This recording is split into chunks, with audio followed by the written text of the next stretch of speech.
So if we want to cure Crohn's and colitis, the first thing we have to agree on is what's the definition of cure? What would actually mean cure? Well, cure means that we've eradicated the disease, and we're pretty good at that with some infections, as you might know. And another definition of cure is just proving that it's in remission and you're on no therapy for at least 5 years.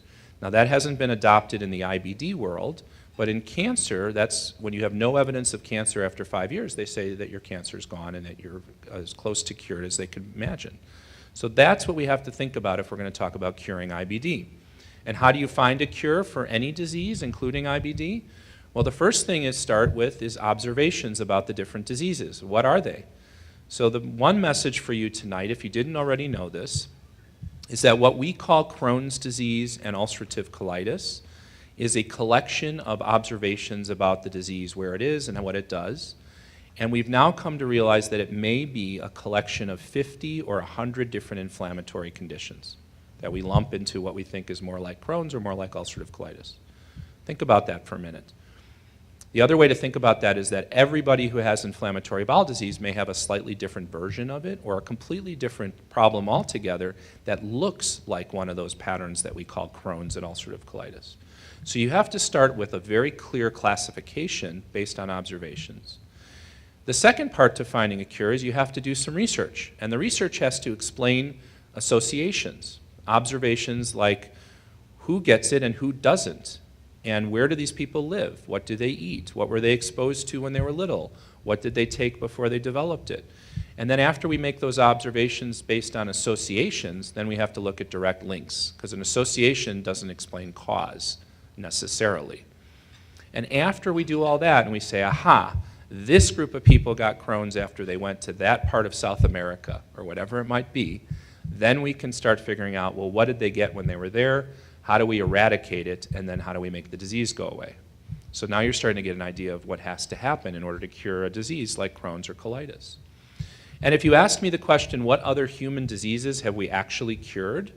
Well, number one on the list is infection.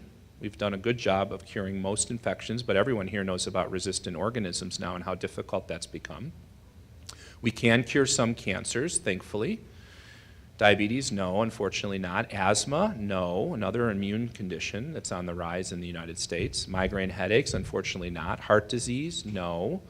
So lots of human diseases we haven't cured, and unfortunately IBD is still on that list. So why don't we have medical cures for IBD? And notice I say yet, because I still think we're going to find them in my lifetime and in yours. So first is what I told you, is that we might be just studying all these people with similar phenotypes, but it represents many different diseases. So that confuses the picture. It's also one of the reasons why some people don't respond to treatments the same as others. The second is we don't know the cause of IBD. One of your messages tonight to remember is that when we treat inflammatory bowel disease, we are treating the downstream effect of whatever is driving the disease. In other words, we're not treating the cause, we're treating what's causing the problem in you in terms of symptoms. And when we're treating the inflammation, and that is usually with immune-based therapies, we are controlling the problem but not the source. And that's also why it tends to come back if we stop the therapy. It's also why it tends to push back when we try one treatment strategy and maybe that treatment doesn't continue to work over time. Now there are other reasons to think why we haven't found a cure. Maybe we haven't tried hard enough yet. I think that that's valid consideration, but I would disagree, but certainly important. Have we not invested enough money? Maybe this is about just finding enough resources to throw at it.